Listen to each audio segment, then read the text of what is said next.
साथियों, जैसा कि कुछ वक्त पहले आपने देखा ही होगा कि किस तरह से साउथ इंडिया की एक स्टेट तमिलनाडु के अंदर एक फिल्म इंडस्ट्री से जुड़े हुए बंदे मतलब कि विजय ने सबसे ज़्यादा सीट्स हासिल करके पूरे देश को हैरान कर दिया था। मगर यहाँ पर भी जो सबसे दिलचस्प बात थी वो ये कि सबसे ज़्यादा सीटें हासिल करने के बावजूद भी विजय उस वक्त तक सीएम नहीं बन सके थे कि जब तक इसी मुस्लिम पॉलिटिकल पार्टी ने उनको सपोर्ट नहीं दिया था।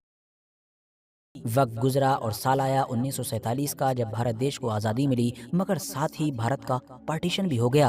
पाकिस्तान नाम का एक देश वजूद में आ गया। तो जब पाकिस्तान बन गया तो ये जो ऑल इंडिया मुस्लिम लीग थी ये भी ख़त्म हो गई, क्योंकि 1906 में बनने के बाद से इसने सिर्फ दो ही टारगेट्स को हासिल करने की कोशिश की थी। पहला तो अंग्रेज़ों के खिलाफ लड़ना, उनसे आज़ादी हासिल करना, और दूसरा मकसद था अलग देश हासिल करना। तो अब जब ये दोनों ही मकासद पूरे हो चुके थे तो ये जो ऑल इंडिया मुस्लिम लीग थी ये बेमानी हो चुकी थी।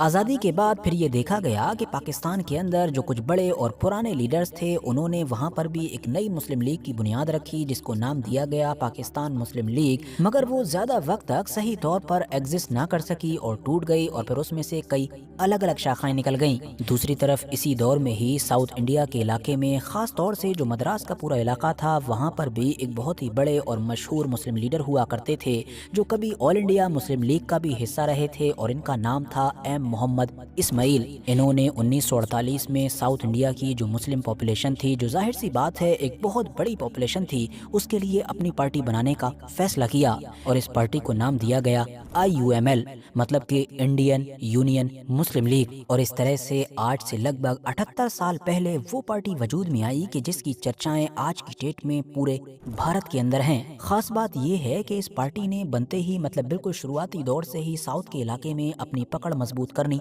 शुरू कर दी थी। मतलब हर दौर में ही इसके जो MLA हैं या MPs हैं, उनकी संख्या भले ही थोड़ी बहुत ऊपर नीचे होती रही हो, मगर ओवरऑल इसने साउथ इंडिया का जो एक पावर स्ट्रक्चर है, जो वहाँ की सरकारें हैं, उनमें अपनी अहम जगह बनाकर रखी। इस पार्टी की एक और खास बात यह भी है कि इस पार्टी ने शुरुआत से ही सोशल वेलफेयर पर बहुत काम किया, एजुकेशन को काफी प्रमोट किया, हॉस्पिटल्स, कॉलेजेस और स्कूल्स को काफी बढ़ावा दिया। यही वजह है कि आप 2026 के इलेक्शन में भी ये चीज क्लियरली देख पाएंगे कि एक ऐसी पार्टी की जो मुसलमानों से जुड़ी हुई है, मगर उसके बावजूद भी वो कई ऐसी सीट्स पर जीती है कि जहां पर मुसलमानों की बजाय नॉन मुस्लिम्स की आबादी ज्यादा है। इसका बड़ा ही सीधा और सिंपल सा रीजन है सोशल वेलफेयर। साथियों, 2026 के जब केरला के इलेक्शन के नतीजे आए थे तो ये जो एक यंग लेडी हैं, मतलब कि फातिमा तहलिया, ये भी पूरे भारत के अंदर काफी वायरल हुई थी। वायरल होने की पहली वजह तो यही थी कि ये एक यंग लेडी हैं और चुनाव में जीत हासिल की है, जबकि जो दूसरी खास वजह थी वो ये थी कि पिछले 70 साल के इतिहास में ऐसा पहली बार हुआ है कि जब IUML,